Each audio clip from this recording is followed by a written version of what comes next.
So Jesus before, Christ, Chris, why do you have to be so offensive just before hitting the record button? What the no, hell, man? It's an just offense to my before, sensibilities, man. just before we were talking, or just before we started recording, you were mentioning that you did not play any games this week. Yes, I played. I bought Obra Dinn like we thought we would, and I spent all of like 5 minutes with it, and that's about it. What are your impressions from those 5 minutes? This is sorry, the game. Um, So hold on. So this is the intention was this Halloween episode was going to be Return of the Obra Dinn special. sure. Uh, I mean, on surface level, it's um, it didn't feel like much, but like I don't know, like it seems like a visual novelish experience of like just going through experiences and stuff. But knowing Lucas Pope and how he did Papers, Please, and there were multiple endings and different kinds of things that could happen depending on your choices. I imagine that this game will spread out and do a lot more than what it first looks like. At least that's my assumption. um, Or is it a maybe walking simulator? let's no. It's not definitely not a walking simulator. But maybe we should just hold off on that for a little bit until the boy gets here from the gym, which Yep. I'm sure that's where he is. Um, how about this? I have a discussion point to go through before I start talking about one of like the 7 games I played. um, Yeah, it's not like you have a job or something. You just there's gonna be dad cast for a second, okay? sure. Do you let your son, who he's what 3? Free. Yeah. Okay. Do you let your 3-year-old play with like a tablet or anything like that? Try not to, but he does watch things on a laptop. Okay. So my kid is 7, Yeah. and her experience with computers and iPads and whatever else has been very minimal. Mm-hmm. I think she's, growing in a very healthy way. She's a clever girl. Everything's great. Yep. But her teacher sent home a sheet that says, "Hey, look at your kid set up on Headsprout and on Reflex, and one's for math and one's for reading." Um, and so I'm like, well, if she's using it at school, I guess that's all right at home. And so I got her set up, and we took a look at it, and she was showing me how it worked and that. Uh, and it seems like it's a good thing, right? Especially Reflex. It just throws a bunch of like single digit math facts at her, and she just does them as fast as she can. And she's enjoying it, and it looks good. But now there's this other like doubt creeping in because I know that some of her friends are psychos with like technology. Uh-huh. She's got a friend that came over for a sleepover a month or so ago, and she brought her tablet, and they went to bed at like maybe 9:30, and that Uh-huh. kid stayed up until 11:30, 12 o'clock, like just sitting in the room, not in a different bedroom, like just on her iPad the entire time. Well, that's why Disney has that Circle app and gadget that allows you to basically limit the time for particular programs on Yeah, but an I'm app. also like enough of a parent where I can do it without having an app to do it for me. You know what I That's mean? true. So I'm not concerned about like the limiting part. It's a matter of, so how much do we let her at this thing? You know what I mean? I don't want her to turn into one of those kids that's just like tablet, right? See, my biggest Which is problem, like all kids. my biggest problem with things like tablets is that number one, you don't have understanding of mechanics and how things Yeah, are but shit, put that's together and for move. way later. I don't care about that now. I just Uh, mean like, yeah, the issue is just the like it's great. She's learning some stuff. I don't know. Even I set her up on Prodigy. It's a Canadian company that it's the same thing. They have like it's kind of like a math RPG. yeah. and it's pretty good. And they have math things, and she goes around, she collects stuff. But like, there's pay for a subscription now, and you can get this, and you get more stars, and you like it's got that kind of mobile draw thing. Hook. Yeah. And I don't love the idea of her getting used to that now. vibe, Yeah. Yeah. So I'm approaching it with hesitation, right? It's funny because I push it on my kids or on my students all the time to say, you go home and use this. It's really useful, and it is really useful. But I feel like me pushing it on students is as a replacement for what they're already using it for. Do you know what I mean? Instead of Instagram, instead of this, you can use this.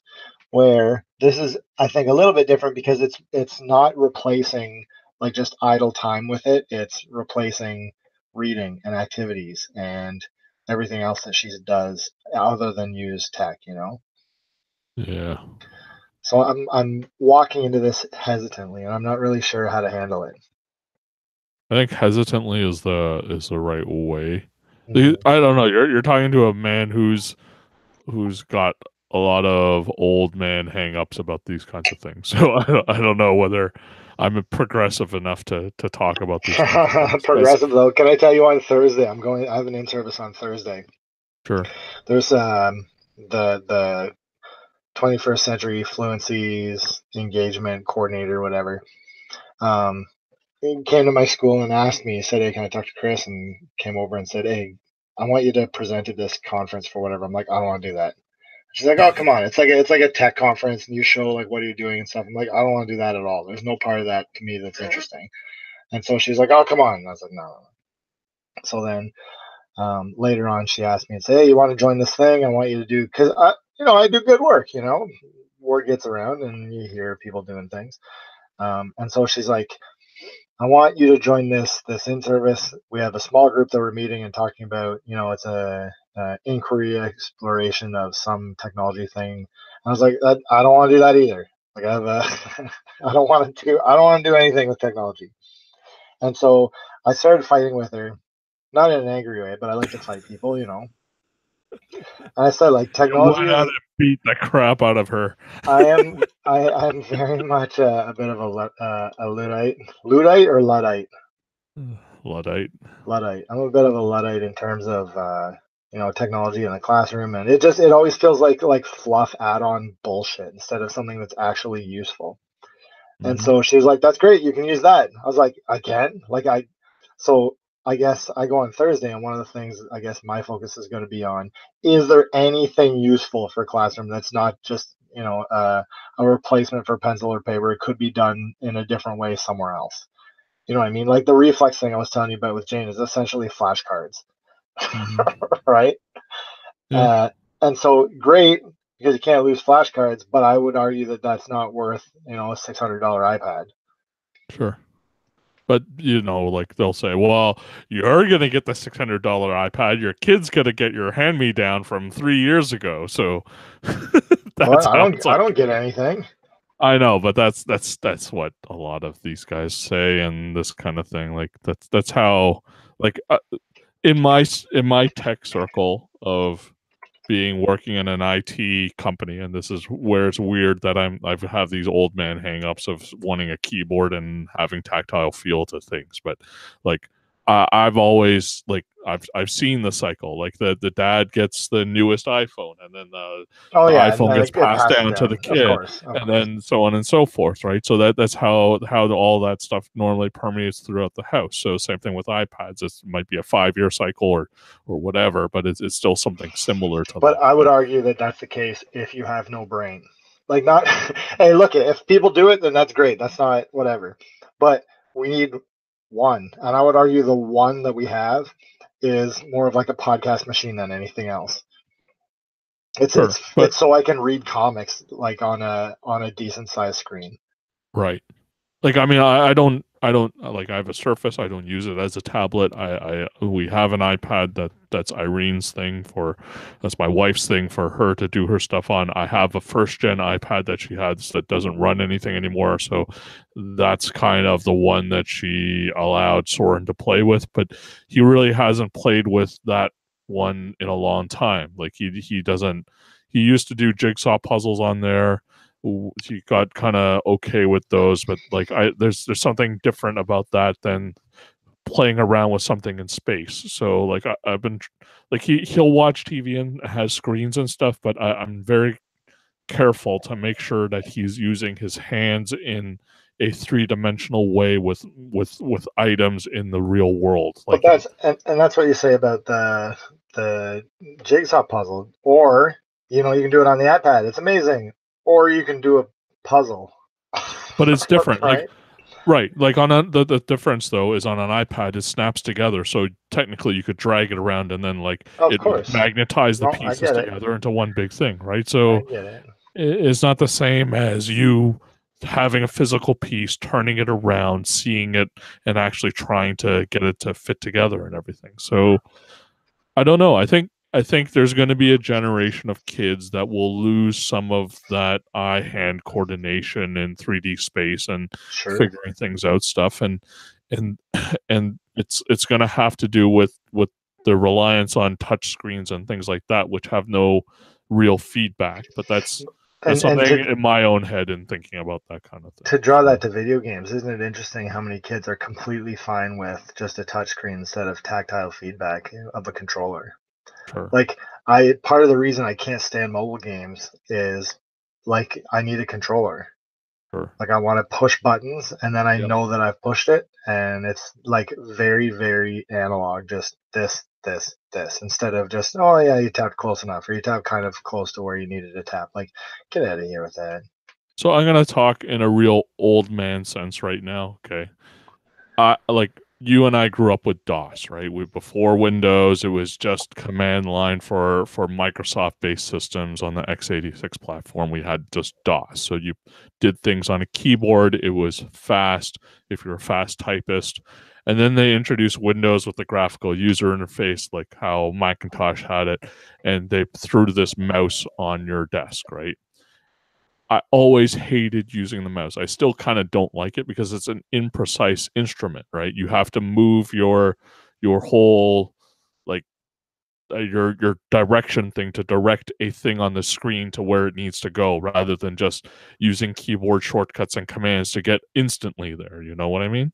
Yeah, but how often do you use the keyboard commands anyways, though? Like, I of course, I still still use a do mouse, but I use them do all the typing time. and Word and like control and an arrow key to skip words and Of in Word. course. Like these are all old things that I'm sure nobody really cares about anymore. They'll just use a mouse and point it to the new direction. Now, the newer thing to do now is people who have an iPad and a keyboard on that iPad, and instead of even having Touch a the screen. computer, yeah, and touch the screen and put things. Like I That's have a Surface disgusting. That Pro. makes me want to puke.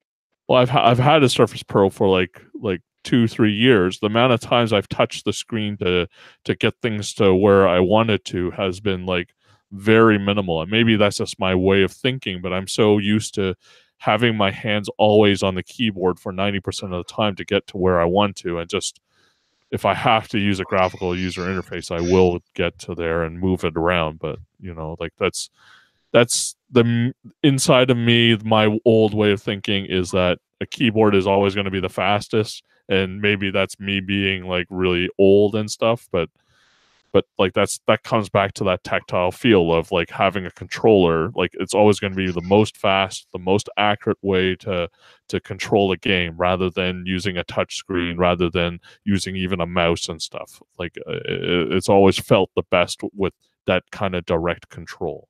Mm-hmm. I want to bring up this. There's a thing called the SAMR model, SAMR. Okay. This is used in education with technology, and it explains how technology. So each letter is a different level of technology integration within a classroom. Okay. So S is substitution, Okay. and it's just a direct substitute. So if you think about flashcards, if there's some app or some website you can use that just like, here you go, here's a bunch of flashcards, and then you just do them, right? Sure. Like it's a substitute for flashcards, nothing's changed. That's S. That's the lowest level, all right? Sure. there's lots of that. I can think of like hundreds of examples of this, right? And it's funny because when you mention that, that's also the same thing for like mobile games. Like a lot of they don't actually actively use the touchscreen properly. They just substituting a control For a pad on the controller, yeah, screen for a sure. controller, right? So going up to the next level is augmentation. Yeah. And so this is where it's still a direct substitute, but it has some functional improvement. And so in Reflex that my kid was playing earlier today, there's the math facts, but then it'll rate her level of mastery. And then when there's a fact, say like when I was watching her, 2 + 2 was mastered, and so it'll pull those out of rotation. Okay. I assume that's what happens. I don't know. I'm assuming that it pulls it out of rotation and just focuses on the other ones until a later date, or maybe it doesn't give it to her as much or something. So it's similar to substitution, but there's some functional improvement to it, right? Sure. Yeah. But it's still pretty bullshit, right? Like you could still, like if I sat down with her, I had flashcards, and then I'm like, okay, 2x2, and then I take that out. Yeah. So it doesn't require someone else being there. Right. It doesn't require finger quotes master to kind of guide you. It just does it automatically. Right. The next one, so this is where they get interesting, but this is where I hesitate and I maybe can't think of many examples, and this is what I would like to do from my inquiry that I was telling you about. So M is for modification, and this is where it allows for significant task redesign. Yeah. Do you think of any examples? Think of something that you've done in class, like that can only be done with an iPad or something like that. Well, so the highest level is R, is redefinition. So Okay. It says technology allows for the creation of new tasks previously inconceivable. So see, this is where like I put my VR hat on, right, and things like that. Like I'm thinking sure, about like things that can absolutely. only be done in VR that Yep. are experiences. So modification would be something that, yeah, you could do it in like Super Hot, for example. Yeah, you can do it in with a controller, but it's transformative when you play it in that space and have Sure. that kind of thing. And like that's I think that's how I should read this model, as like it's something that goes beyond like what you would be able to do before, and then yeah, I think if you think about it in terms of education, I think that sure. the redefinition part, I think VR is a great example. I think that's a fantastic example to be able to put a kid in an experience, Yep. Where you just, even if it's like what are they called, like the guided movies and stuff that you can have, right, where you just kind of you're an observer in the space of an event that's happening, right? Right. Like, so putting yourself, let's say you can't, like I always wonder, like how could we ever get to a point where you could experience, for example, what a woman feels like when she walks down a road and stuff in VR? Like then maybe you might understand that. Like there's no other way of really doing that other than getting like a lot of makeup and stuff put on you to try and feel you how still that look feels, like a man. right? You still look like a man, right? Or like how a black person feels or something like that, like all of that stuff, like that's transformative and something that you can't really do otherwise. Like I'd love to see where those boundaries are getting pushed. I don't know, maybe that's a bit too far. No, but I understand the idea. So it's interesting. I don't know. The argument I always get when I start asking about the R level, right, the redefinition, is Sure. people always talk about, Skyping with people in other countries, or having an expert Skype in and like talk to the class about something. From my experience, kids don't give a shit about about it at all. Right? Like, it's great. Look we can talk to other students in a different country and we can talk about the differences. Cool. For what though? Do you know what I mean? Well, okay, I'm gonna talk from a corporate setting because that's where I am, right? Like it's this. If you have, let's say, like a set time for everybody to talk with each other and stuff, okay, and that's fine in business. That's yeah, no. Imagine that working in education. Hold on. I'm not done with my thought here. Like this is what we talk about, like having a set time to like, for example, communicate cross regionally for a business is okay. But what would be more natural and more interesting would be to have something that's always on, like something that's always there. So you might walk by it and somebody else is walking by it, and then you like say hi or something, and then it's like it's more like not forced interaction and more like a naturalized Okay, interaction. that's awesome. That's actually a really cool idea. Yeah. If I could find somebody in another country and then, let's check up and see what they're doing, right? Yeah. That's completely different. Actually, that's really, really clever. Huh. You give me something to think about. Because, look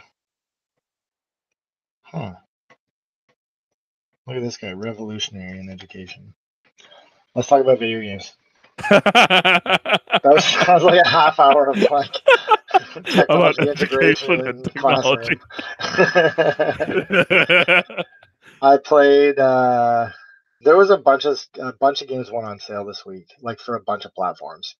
Mm. I'm gonna talk a lot. Is that okay? Yeah. Ask questions and tell me if you played any of this stuff. Sure. I'm gonna talk in order from shitty to good. Does that sound okay? The only game I really hated of everything, and it's not that I hate it, it's just I have no connection to it, is a game called Goetia. Goetia? Goetia. Goetia. And you might say it's Gosha or something, but I looked it up and it's Goetia. Okay. It's not fun. That's all. Point and click adventure where you're a ghost, and I don't give a shit. So that's a pass. Okay. I bought another. I don't know why I bought so many point and click adventure games because I don't really like them that much. But I bought another one on Switch called Bulb Boy, like light bulb, Bulb Boy. Is this just because you're trying to find something to make use of your Switch right now? Is that well? And the games are costing like $1.50 on sale. And if somebody says, "Oh yeah, it was good," I'm like, "All right, I'll give it a shot for $1.50. Who gives a shit?" Right? Okay. So Bulb Boy is a lot more interesting than Goetia. It's got that weird like. Oh, that's an art style. Wow. Yeah, it's like Ren and Stimpy-ish. Ren and Stimpy, Tim Burton-y, like that weird. It's creepy and it's cool. It's pretty interesting. Good for Halloween. And the main character is this boy that has a light bulb for a head, and you can use the light bulb in some situations to, I don't know, solve puzzles. Yeah. It's creepy, and it's like a single room thing. So you have a room and there's a bunch of things happening in the room, and you got to pick stuff up and use it on other stuff to get to the next room. Okay. Like So it's not persistent. game? Oh, I don't know. I haven't played it super long. Okay. But it's not persistent across rooms. It's not like there's a house or a city that you have to explore. It's kind of like a puzzle game in that each room. It's kind of like a escape room game, Yeah. So it's pretty fun. Yeah, I mean, like those were kind of fun. Like those escape the room games. It's not. Yeah, I mean, it's similar. It feels similar to The Room. The Room, or what's that? The Game by Mom or whatever it's called. Oh, Hidden Game by Mom or whatever. Hid My Game by Mom or like that kind of game, right? And so it's fun, but it's hard to give a glowing review to a game like that. You're like, yeah, it's good, it's fine. It does what it does, and it's got a nice art style. That's Bulb Boy. Actually, there's a game, if I'm going in order from bad to good, there's a game that I'd probably put under Bulb Boy. It makes me a little bit sad, but I don't think that it's a bad game. It's just it's too smart for me, and I don't want to put the time into it. Matthew Brown, I think his name is, the guy that made Hexels. Yeah. I'll buy anything that guy makes because Hexels is the greatest thing ever made. If you haven't You played only paid a few bucks on it, so Hex Cells, well, and that's the other reason I bought it because I was like, shoot, this guy like, how much time and love did I get out of Hex Cells? yeah. Um, if you have not played Hex Cells on Steam, HEX Cells CELLS, amazing. Like probably my favorite puzzle game, which is ridiculous, but it's so good. Cipher is his other game that he made. I guess Okay. it came out this year, in February. Okay. That's CYPHER. That's right. And that's exactly what you do, is you decipher codes. They'll have Okay. there's like you're in a museum and there's a history of like codes on the wall, like ciphers, and it's Okay. kind of like a museum and a tribute to like different kinds of ciphers over history. And then it asks you, so the game part, it asks you to solve these ciphers and then type the word that's hidden away in the message in a console. Right. Um, it's fine. Do you know what I mean? I don't want to put any time into that. Like it's a game where you open it up on your screen and then you spend hours like with a sheet of paper and a pencil in front of you. Yeah. Well. Yeah. You're not. I don't know how I feel about this kind of hardcore code breaking whatever. Like it's Yeah, just. it's like it's cool and I appreciate it for what it is, but I'm never gonna play this thing. Yeah.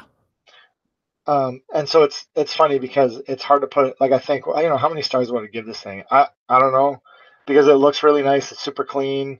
A ton of work went into it. It's just not that interesting to me. Yep. If somebody's into decoding ciphers, then this is like the greatest game ever made. Yep. So Cipher is the other one I played. There's another game I bought for Switch. It was on sale called Hexologic. This is a game where there's a bunch of hexagons all attached together, and a line of them adds up to a sum, and you can put either 1 or 2 or 3 in each of the hexes. And that line must equal the sum shown at the end of the line. Isn't there a Japanese game like this? I don't know. I dig it. It's fun. The only issue is that it's easy and it's short. I mean, maybe it's not short. Maybe I'm like a super genius, but I didn't find it that difficult at all, and I powered through it in like an hour. So, I mean, I would like to give it a high score, but it's tough because it's like I have nothing to do. They have easy mode and hard mode, and I like destroy the hard mode handily. Hmm. Um, but it's cool. If it's, I think it's on sale right now too. It's like a couple bucks. I guess it's worth it. I also took a big chance. Do you ever take a big chance on games that you don't know if it's going to be any good or not, and you can't find any reviews for it, but it looks like it's up your alley, so you're like, give it a shot. Hmm. What's the most you would pay for a game like that? To give it a chance? Yeah, Probably $10 if I wasn't really sure. and that's Luke and Rebecca on the Nintendo Switch came out this week. You were hardcore on your Switch. I was. Luke and there's a lot of games came out this week though. Like a ton of games came out. A ton went on sale and like a ton of new games came out. So Oh yeah, fun. I did pick up Severed as well, although I didn't Oh, get to it cool. as well. Yeah. Dude, Severed's really, really good. Luke and Rebecca, which is a fucked up name for it's a Japanese game. And it's the Japanese game is something twins, I can't remember. The Like why don't you hell? just leave it what it was? I can't remember what Looks it was like called. Lolo. Something twins. Why does So this Luke and remind me of Rebecca. Lolo? Luke and Rebecca is a co-op. It's a primarily the main story of the game is a co-op game, and one person plays Luke and one plays Rebecca. And you go through like museums and cruise ships and banks and stuff, stealing diamonds and then escaping without being detected. It's fun as shit. I haven't played it on. I haven't played it multiplayer yet, but there's a solo mode where you can just do it on your own, which I still really enjoyed. And I assume that it's a little bit different and a little more fun with two people, but I'd really like to try that at some point. It's got the same issue where it's a little bit slow. Are there a lot But of maps? there's 5. Oh, Okay. Yeah. I was really, really excited about it because it's funny. It shows the difficulty of each level as you're going through them. And so Uh-huh. like you just can see each level as you finish them. So I beat the first one, second one pops up, and it has the first one has difficulty 1, the next one has difficulty 2, next one has difficulty 3. I was like, uh-oh. Next one difficulty 4, next one difficulty 5, and I beat it, and then the credits, and I was like, oh. So you don't need a second player. I no, you know what? I would love to go through it. I want to go back to the levels. They give you a rank based on how fast you did it and how many times you got caught. Yeah. I would love to go back and do it. Like get S ranks on all the levels. I'm gonna spend more time with it. I really, really like it a lot, but it's very, very, very short. But yeah, it's awesome. Luke and Rebecca. I'm really, really happy I took a chance with it. Sometimes $10. sometimes you know. Publisher and developer is Rakjin. Do you know Rakjin? Racijin. No, I've never seen anything of They theirs. made Snowboard Kids for Oh, 64. okay. Mario and Sonic at the Olympic Games. Really? A bunch of shitty anime games. They're in Osaka. Saga 2. Trap Gunner. Holy shit. Do you remember Trap Gunner? Yeah, that was your jam, man. Trap Gunner, Bomberman 64. There's a whole bunch of games. Camping Mama. Holy shit, they made a lot of games. Trap Gunner was a thing, man. That was a thing. Trap Gunner was shit. I don't know why that was. Because it was pretty anime as hell, it man. was Trap Gunner. Wasn't the Yeah, opening good or something? yeah. Yeah, Is Trap Gunner. Atlas published here? There's a game I have not heard of in a very long time. I haven't thought about that game in years. Fucking Trap Gunner. So I played, that Luke and Rebecca. I really, really like. For $10, I think it's worth it. But I can see how someone may feel slighted. I kind of went on message boards and touted its virtues for a little while, try to get some more purchases. I want to see more games like that. Yeah. That's that B level game that I want to see more of. Is that really B? I don't think there's enough budget for a B. Yeah, no, but it's the kind of experience that I'm looking for, though. Sure, yeah. Like it's super tight, it's pretty simple, just do it well. Yep. So I like that a lot. Which leads to Return of the Obra Dinn. I feel like I don't want to talk about it without that other guy here, though. Yeah, we'll leave it. Maybe we're gonna have to postpone. There's no rush. Oh, I rushed. You guys don't get your talk because Tim didn't make it. Instead, you got your education and technology talk. Yeah. Well, that's why I went deep into it, because I figured we wouldn't have anything else to talk about. Tim and I both finished Obra Dinn. Yeah. I put a lot of hours in it, a lot of time into it, a lot of effort into it. But yeah, we can talk about that next week. I think it's worth the price of purchase. Is it worth me spending the time to get through it? Yes. Okay. But you have to be in the right mindset. If you think about what I was saying earlier about Cypher and how, like, there's a ton of game here and it's really cool, I just don't want to do it. Yeah. I think that Obra Dinn could fall in the same category. Okay. I think that it's worth it because. So I don't think it's spoilers to say, and I'm sure that we can talk about it more next week. But I know, as I started, I was like, okay, so it's just a bunch of shit happens on a ship, right? Yeah, that's kind of how I felt, but I'm like, the Papers, Please guy wouldn't just make something like that. The interesting thing about it is that I don't think this is spoilers. I think it's incentive to continue. Sure. But there is a narrative. Okay. Like there's a sequence of events that happened that led to the doom of the Obra Dinn, yeah. And so instead of being like a series of unconnected events, they're not unconnected. Cool.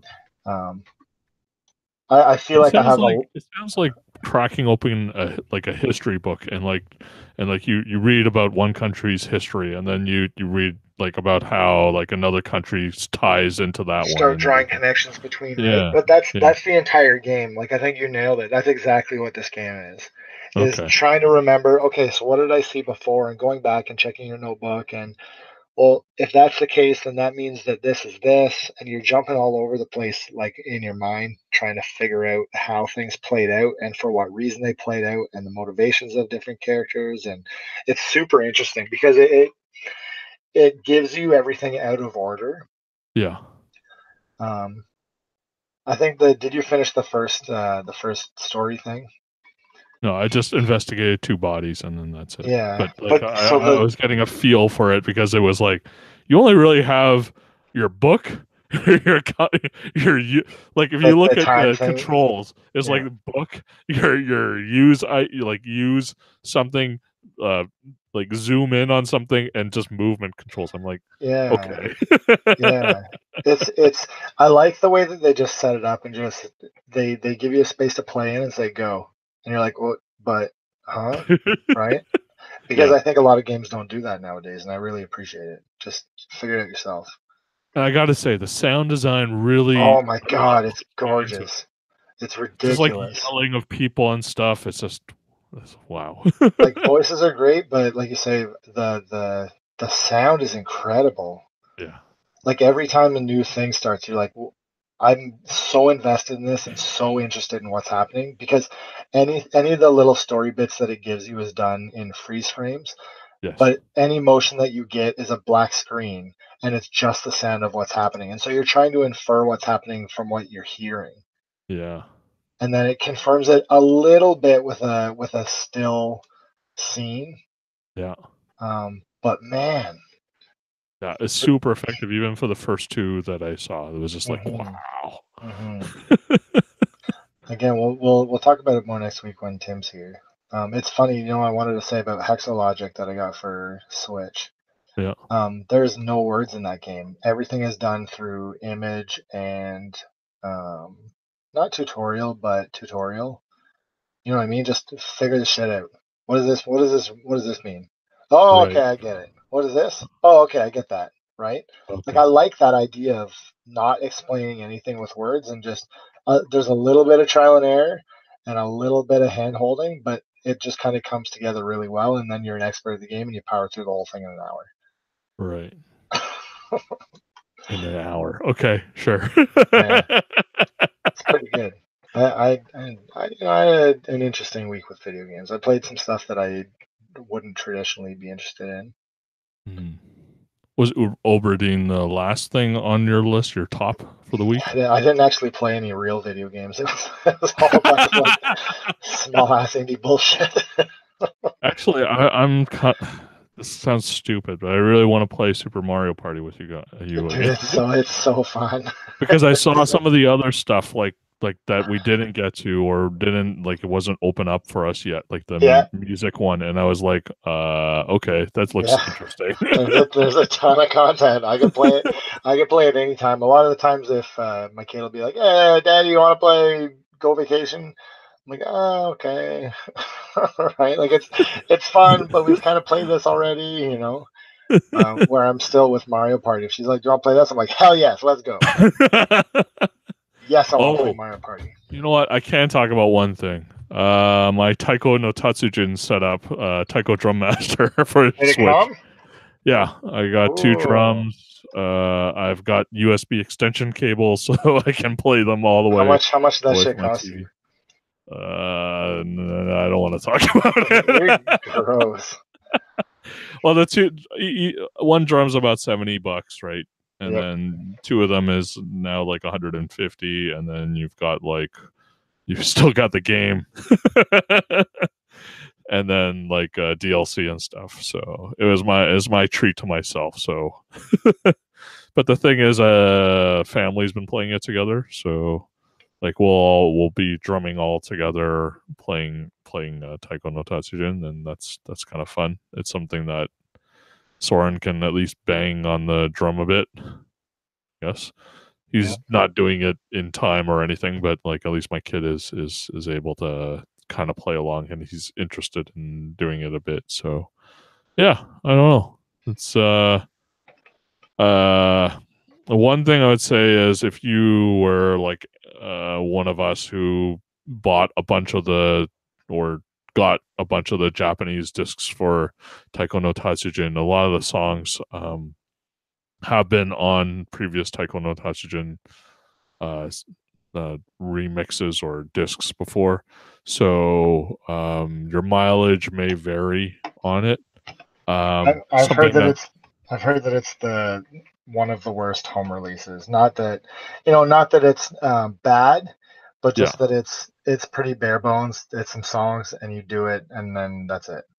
yeah, and I think they're because they released it and did that, then the next thing is getting the DLC into it, and then that's kind of enhancing it. Right now, there's not too many good things. The only one I would say that you should definitely buy is the Ghibli one. It's just because um, it's got a nice combination of songs from that my kid enjoys. For example, like Totoro, Kiki, and Ponyo are all on there, so it's nice. So I don't know. I'm waiting for more songs to come out. They need more pop songs and stuff like that to be on there. I'm It's curious kind because of limited. it launches in North America on the 2nd, Yeah, on November 2nd, which is what is that, Friday? yeah. Um, digital only right now, which I'm not super big on. But I don't know. Nobody knows if that means that, like, are we getting drums or what? Is it just the game and you're expected to use your Joy-Cons? I thought they already announced that there wouldn't be drums That already. there would not. Yeah, Yeah, I don't know if it's the same. If it's the same game, it's Japanese songs and accessing the same DLC, I might pick it up. But if not, then fuck it. I hope that they have like some North American DLC on there that would help expand the. But I can't see them doing it at all, to be honest. I really can't expect that. I think that what it'll probably be, no, because I don't think they're going to put any time into like getting new songs and Yeah, licensing a bunch of other stuff. Like it's just going to be like, yep, here, take this, nerds. yeah, Like that's what it feels like. yeah. Because like even so, like I bought the Japanese one from the Japanese download store. So like if I were to play it with the my Japanese account, it would be all in Japanese. But as soon as I switched it over, like it kind of laid the songs out and all the menus are in English and everything like that. And I don't Oh, know. really? Yeah, I think it's like the Asian region version of the game that you're playing because like there's still some Japanese here and there. Like in the title screen, for example, it still says like Taiko no Tatsujin in Japanese and stuff. So but like all the sub menus are all in English and everything. Like even the explanations for the different powers and stuff that the different characters have, like it's all in English. Um, so it's kind of weird like that. I don't know how they regionalized it or didn't regionalize it, and how songs slot in and don't slot in. But it seems I like think it like all the Ghibli stuff is in Japanese, but you can play it and everything. So I think I will wait until, because I think that uh, people have been talking about, well, what is this thing? And I don't think we've gotten an answer yet. no, So I'll wait they've for the only second. released Uh, they've only released like 3 DLC packs right now. So I don't think there's enough. Um, I don't think there's enough history for you to draw a conclusion on whether it's worth it or not. no, but at the same time, I think that I might. And you said that is it just like direct USB with Yeah. the, so really it's conceivable that these things would work on things other than Switch, or is it only for Switch? I mean, like the official Hori ones have like a Switch controller built in the bottom of the drum. So There is basically, a. it has all the L and R and all that stuff is there, so that you can navigate everything without having to use a Joy-Con or anything like that. I would buy in a heartbeat one that is just the drums with like a start and select maybe, that just plugs in to any system. Because if it's by USB, like every system's got USB now. Yeah. So why don't we just have it to there, and then I can use it on my PS4, and I can use it on the Switch, and I can hook it up to whatever, right? I don't know if I'm ready to jump in on like plastic peripherals anymore. Again, yeah. I got my shit for GameCube. I don't know if I want to do it again. Yeah. See, my other thing would be to say like they do have third-party controllers. I don't know if they're any good. Like from my experience outside of with Hori. plastic bullshit, probably not. Probably not. We'll see. We'll see. Tetris Effect demo comes out on Thursday. Ooh. That shit is like $60 here, eh? Is it? I don't want to say 60. It's like 50. I'm being dramatic. VR tax. Well, no, because you can play it. You can play it flat. Sorry, it's $48.14 with pre-order, and if you don't pre-order, then it's $53. It's so expensive, but from everything I've been hearing is that it's phenomenal and it's beautiful and it's, I mean, Mizuguchi, right? Yeah, I mean, like, the most time I played in VR is Rez and Super Hot. I think those are the two that I've spent the most time there. I know I'm gonna buy this thing. It's funny because I haven't pre-ordered it just because I'm like, well, there's a demo. I'll check it out first. I know I'm gonna buy it. I know it's gonna be amazing. So if you have a VR headset, well, even if you don't, Tetris Effect demo on Thursday. I know tomorrow. Do you know that Tak Fuji game Gal Metal, that drummer one? Yeah. That comes out here tomorrow, eh? Way to put no marketing behind it. Yeah, I know. I don't think it looks that good. There's something interesting about it being one of those, like one of those games that just, what is this? you know what I mean? I really feel like the Switch is kind of coming into its own in terms of like, you think about the DS and like, what the fuck is this game, right? Or you think about PS1 and like how much bullshit just got heaped onto that thing. And for every 5, 6, 7, probably 20 bullshit games, there was one shining diamond that just hardly anybody played, but it was so brilliant, Yeah. And I don't think Gal Metal is that. but it's, well, you're just talking about Trap Gunner. This is very Trap Gunner-esque. Yeah, I think. It's something like that, right? It's just, this is a game, right? So I'm very likely not going to get it, but I mean, it's interesting, and I'm not even thinking about getting it, but it's on my radar, And that'll be it for the next couple of weeks. Tetris Effect comes out the following Friday. So in the next 2 weeks, Takano Tatsujin, Tetris Effect, maybe Gal Metal, but probably not. Did you hear about Crystal Crisis? No, what is it? It's a Nicalis game. Take a quick look for Crystal Crisis on Google and tell me like your reaction when you see the pictures. What the hell? Right? It's a color matching puzzle game featuring Nicalis characters and like Tezuka characters. Yeah. Like explain to me what those two have to do with, like, Binding of Isaac and Astro Boy, and what's the guy from Cave Story? The cat. I can't remember his name. No, not the cat. The white face guy. Right. Yeah. But that guy, anyways. The guy from him and like you said, Blackjack. What? Okay. But I'll probably pick this up because I'm an idiot. That comes out at the end of the month. That's okay. Like Tim's gonna have to buy this too, since there's a Binding of Isaac thing in here. It looks like shit too. It looks really fucking terrible. I need to, Jesus Christ! I need to even play like Soul Calibur 6. Like I got it, I haven't put any time into it, and everybody's saying it's good, and I'm like, ah. And you know what? It's funny you say that. I've been thinking about like not buying games anymore like that. Like there's so many games where I feel like I should buy this, and then I buy it and I don't play it. Like maybe I shouldn't buy those games.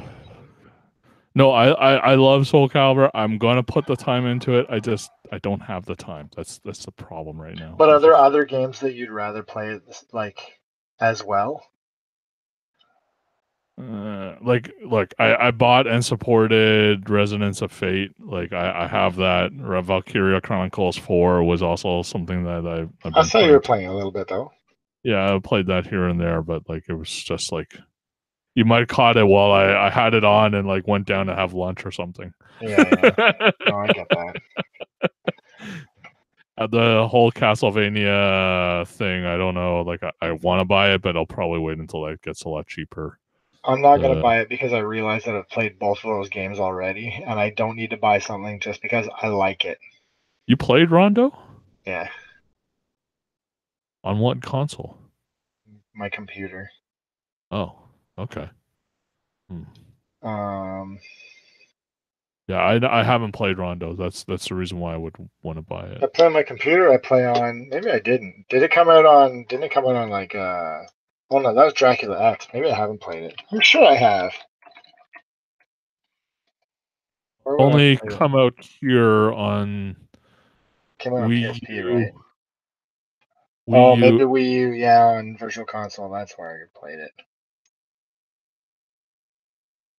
Yeah, I'm sure I'd play this at some point. I don't know. To be honest, I don't really give a shit. Castlevania is fine, but I'm not a diehard like so many other people are.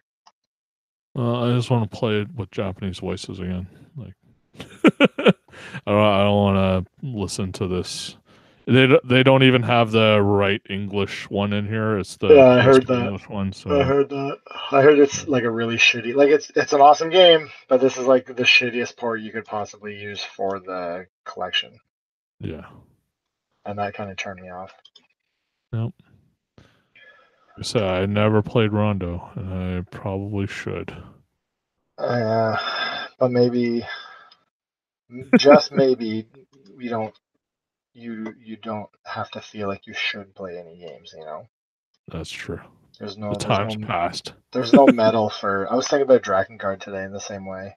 I was like, I'm never gonna fucking play this game. I feel like it's something I should have played, and I have it upstairs. I just, uh, you know, The problem is that games have like changed a lot. yeah, and the time's passed, right? Like that's the thing. Like, and it wasn't like some revolutionary way of playing a game. Yeah, it was a It's, shitty game with a good story. yeah. So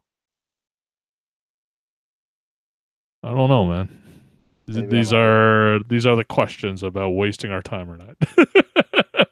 Uh, Like but maybe I should not spend money on this and save up more money so I can buy new TV or something because that'll yeah, be probably be better spending my money or